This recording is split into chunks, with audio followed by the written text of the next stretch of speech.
Hello, everyone, and welcome. Before I get carried away telling you the story and talking about all the stuff that I want to share with you, please let me know in the chat box if you can hear and see clearly or if we need to fix something.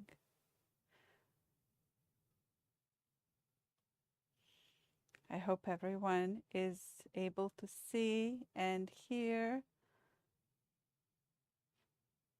Hi, Katie. Hi, Vicky. Welcome.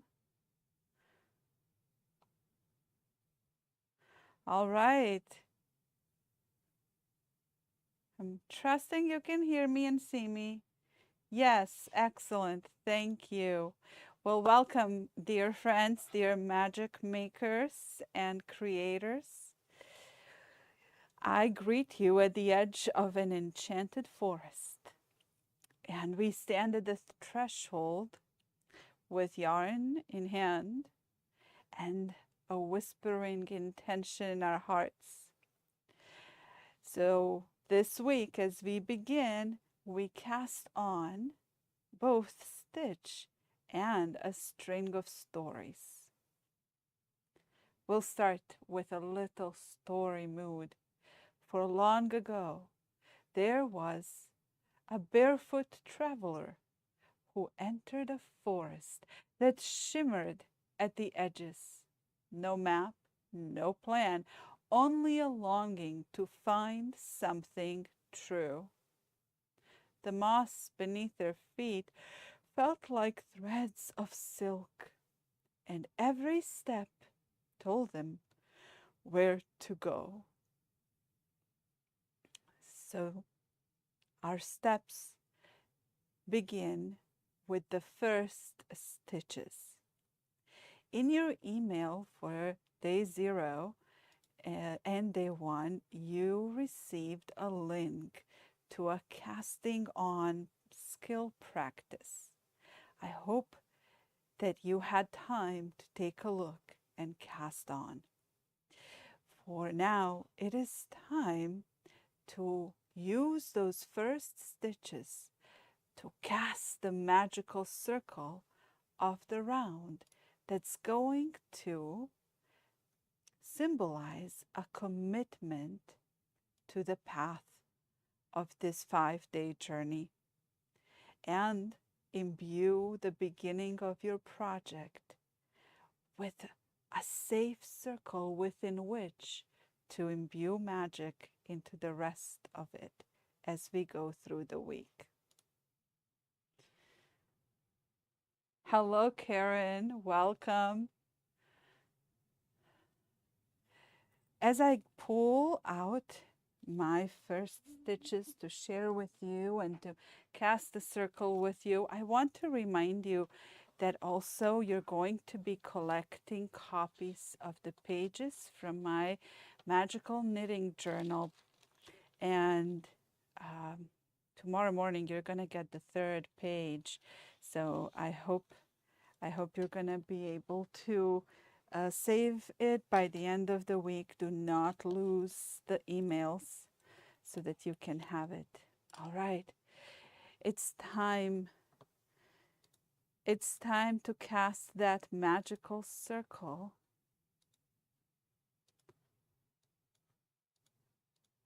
Open up the needles.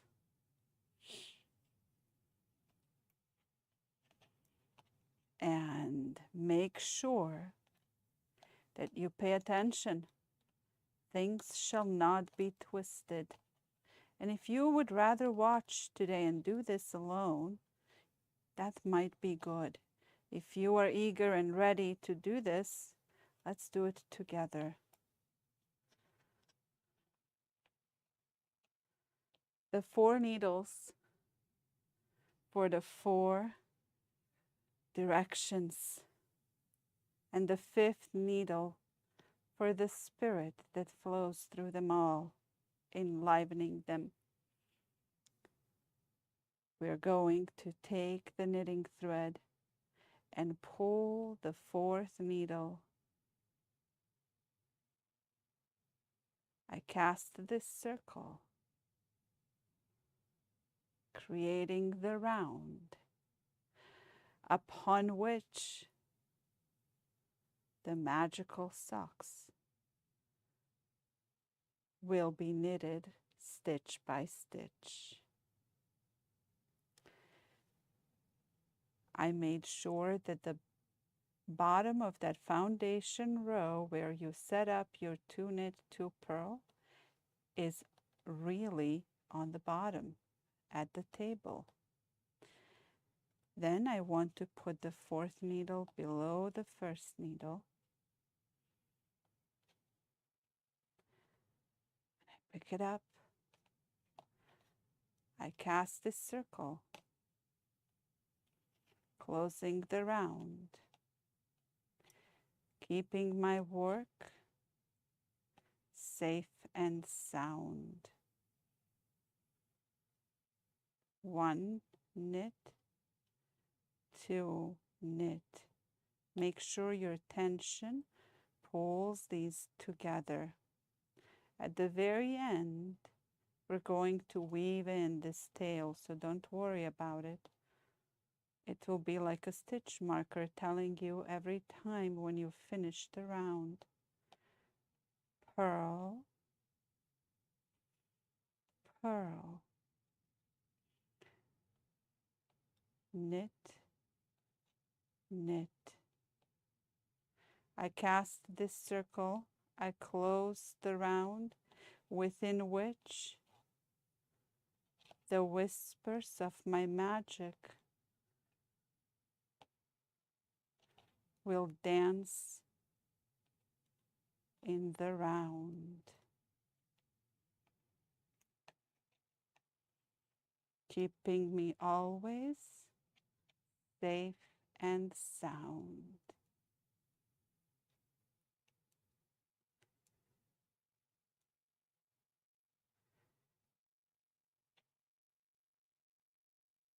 I'm going to let you work on that. I want to show you what you're going to aim for tomorrow. You will want to work 22 rounds tomorrow or today or during the week. Everybody will have different amounts of time. Remember, replays will be available for a while after this journey until the next journey. So you'll have plenty of time to finish your socks. If you have time and can finish the cuff tomorrow, you will be ready to proceed with the leg and the continuing magic of building the bridge of the heel flap. But this is your cuff.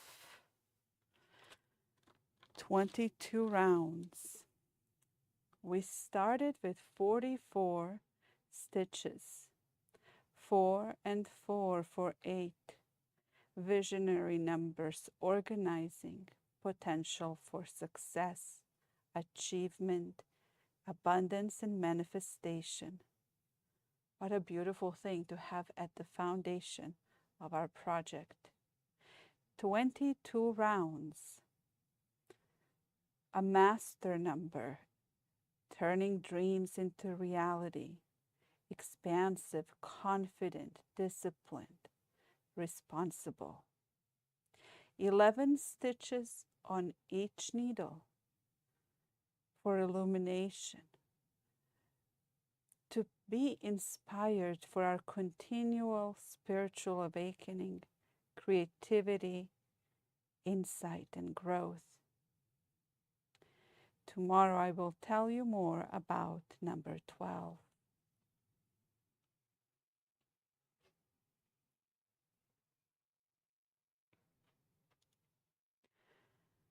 The first step of casting the circle round is done. We have committed to this path and this journey. As you work through the stitches, whisper a quiet intention into them. What do you seek in the forest this week? What magic seeks you and wants to walk with you?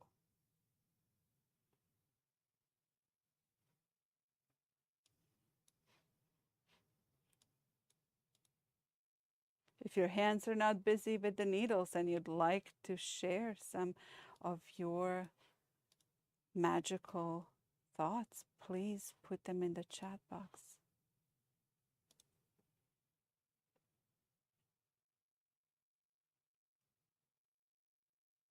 While you're working and breathing your magic into your stitches, I'm wondering if you had a chance to read the fairy tale, The Bear in the Hut. It's a strange fairy tale, to say the least. I brought it in for us for day one as we cast on and cast the circle and close the round and begin to work on the cuff. Because of a hidden map within this story. A map that is a story of initiation fairy tale in an ancient liminal forest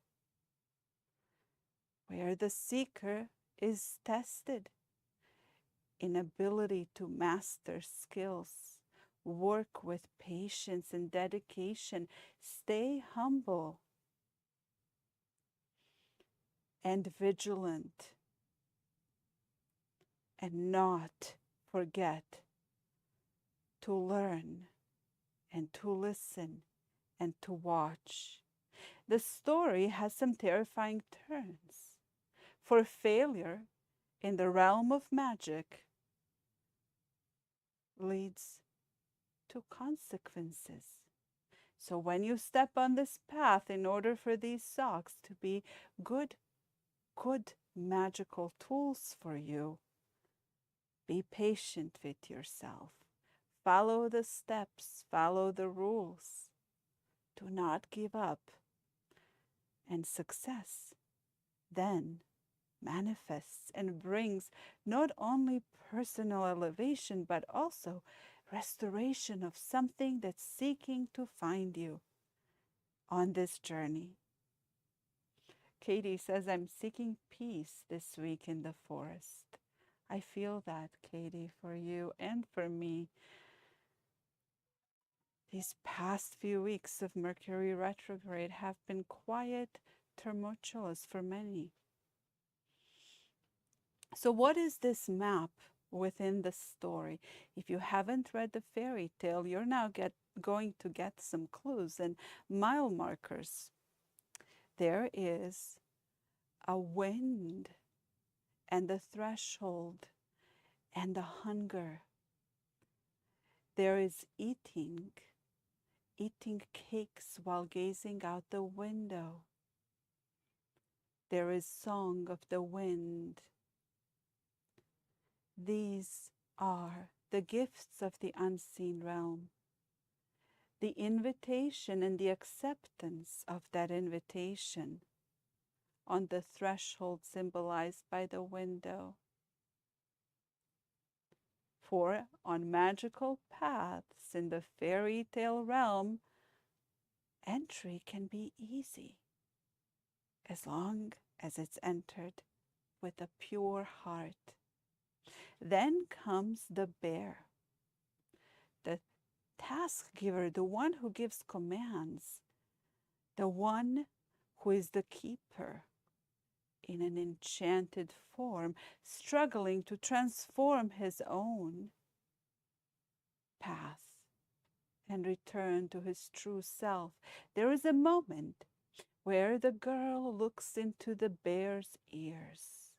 Very strange thing if you're not thinking magically in the realm of the fairy tales. But when she looks into the left ear, she sees the cause and the source of the enchantment and looks into the past.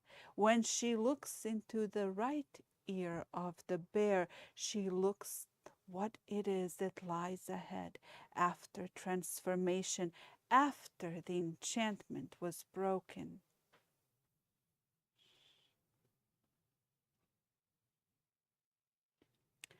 To do this, one must engage in work.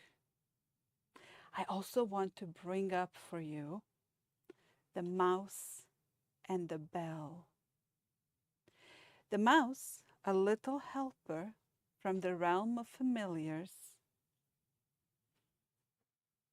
messenger between the worlds, for the mouse can go between the realms easily, moving back and forth where humans cannot go.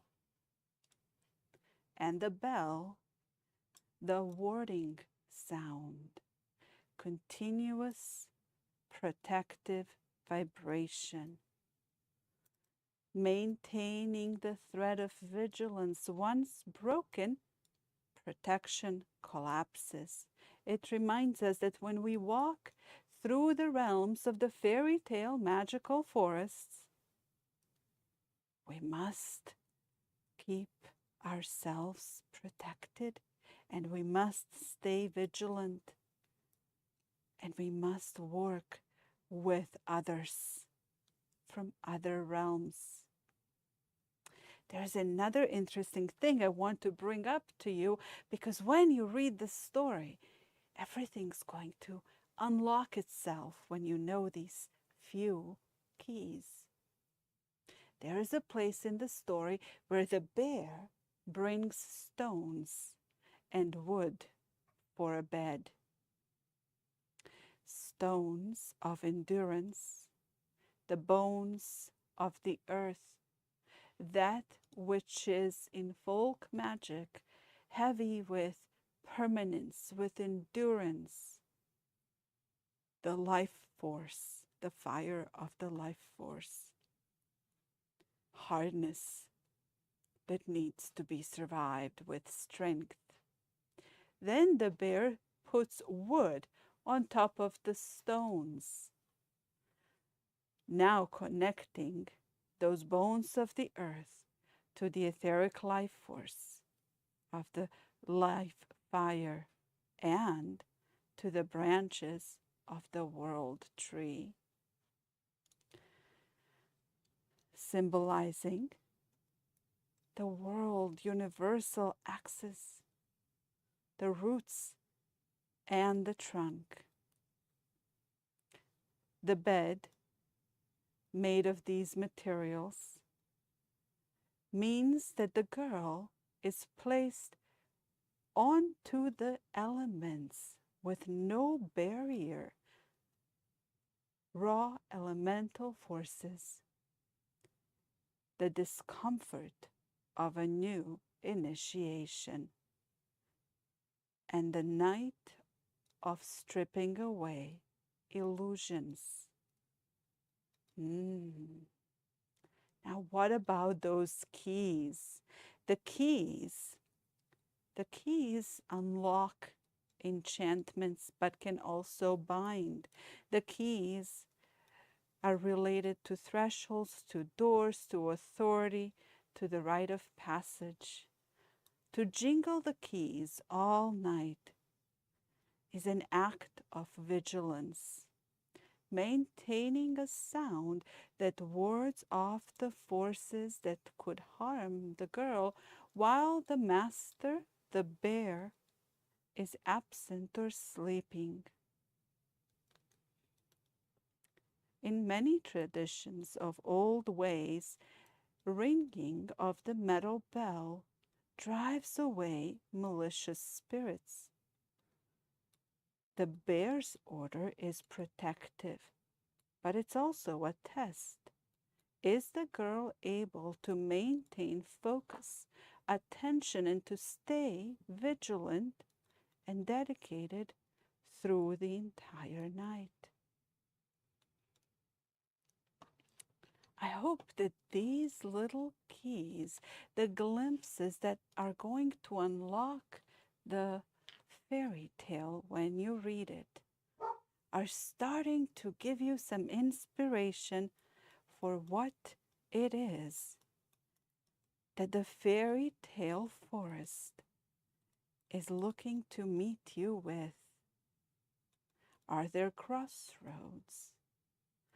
Are there initiations ahead of you that you need to prepare for? Are there skills that need to be developed before you're ready for those of life initiations that are waiting for you in the near future? What are the lessons that might be awaiting you at the crossroads just before you step in? When you get to the end of the story, you're going to notice a very strange image of a mother collapsing in grief and turning to stone. If you look at it from mundane perspective with a very simple daily view of the things, it's a very strange, cruel thing to put in a fairy tale. But when we look at it with our eyes that can see things in the fairy tale realm, then we see how this helps us recognize the importance of permanence, transformation, how grief, when not processed in love and gratitude, can fix us in one place, hardened, but can also be a guardian, can become a force of wisdom. We don't want to turn into stone. We want to process the things we grieve over with love and gratitude for what they taught us, for how they nourished us. Then at the very end, there is an image of a royal carriage, bright as the sun, drawn by 4 horses. Sun for illumination, for blessings being bestowed and revealed. The 4 horses, like the 4 needles we are knitting on, symbolizing stability, wholeness, the full journey now beginning in balance. After the shadowy trials, the return to light is complete, and the chariot of destiny becomes whole. And there's one more very strange image in this fairy tale. At the very end, there is the image of the whip and the cottage falling apart. The whip makes a sound when it whips through the air, and the sound was present at the beginning of the story when the wind brought the invitation to the initiation. Sound cutting to sever enchantments at the end of the journey. Trials were conquered. The old patterns were released and melted away, and the initiate is ready to claim their blessings, well earned and deserved. I wonder what other magical keys and symbols you're going to discover in the fairy tale. If you read it, I would love for you. There are so many. This is one of those old, unusual fairy tales that obviously was not written as a bedtime story, but more as a course, an initiation path. I don't know if you're knitting. I would love to know if you were able to cast on and to close the round. I would love to know if there are things from the story that are standing out to you after you read it. If you read it today, please share.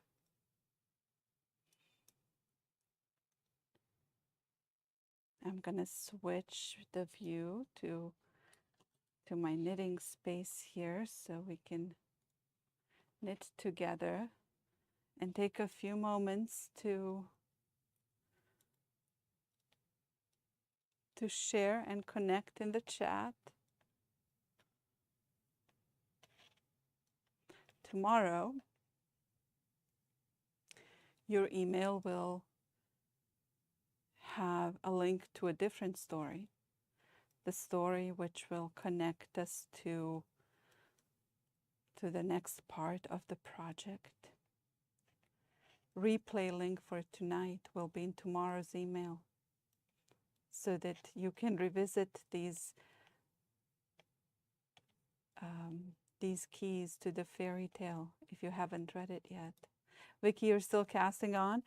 I don't know if that cast on method is challenging. It is worth it because it gives this little bit of a stretch at the top of the cuff. So I want to encourage you to give it a try, but if it comes that it doesn't work at all, you can go ahead and cast on the way you prefer to. It's okay. But I do want to encourage you to try doing this form of cast on for this project at least. Hi, Katie. You read the story this morning. It was cool that she had to spin flax and make a shirt for the bear. Yeah, I think so too. Another path of the transformation and proving readiness to do things diligently, completely, and to transform something. But there's also spinning involved in the threads of fate and changing pure force, pure life force into something that brings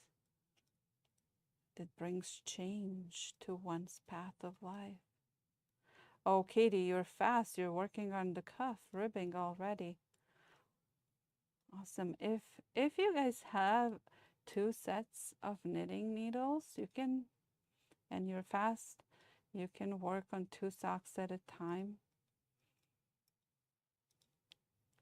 If you're not moving as fast, you can finish slowly at your own pace.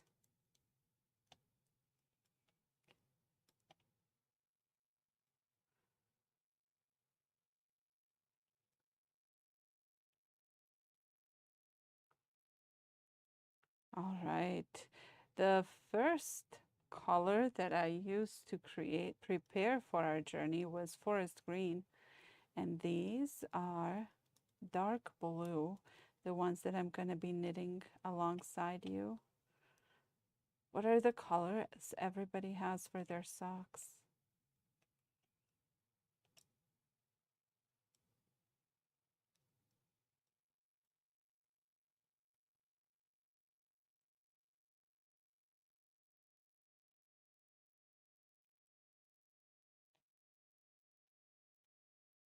These blue ones will be my Saturn socks. They'll have a little bit of a different intention. I hope everybody will be able to log in tomorrow to share their experiences and reflections. Dark green is awesome. I love that, Katie.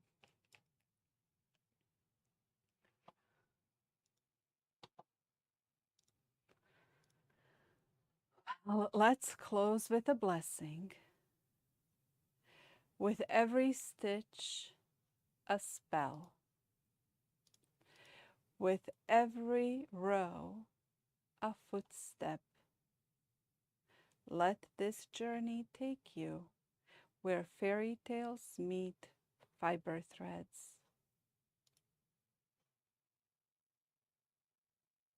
Oh, Vicky, you have variegated purple, gray, and blue. Lovely. Karen has sparkle pink and gray. All right, Karen, you're splitting it onto 4 needles. So tonight you will be casting the circle for the magical round. Awesome. Well, once you've had time to take a look at the attachments from yesterday and tomorrow, when I see you in the next live, I'd love to know And I look forward to seeing you tomorrow. Stay connected in the Instagram or Telegram lets you chat just with me and those who are in the journey. It's not public. Instagram will make all your posts public because that's how I have it set up. But if you want to just talk about magical work in our project journey, and you have Telegram app, do join me there, and stay in touch and have a wonderful evening. And do take a moment to journal tonight with that prompt from the email. I will see you tomorrow. Blessings of abundance, peace, and calm, inspirations of joy. Blessings.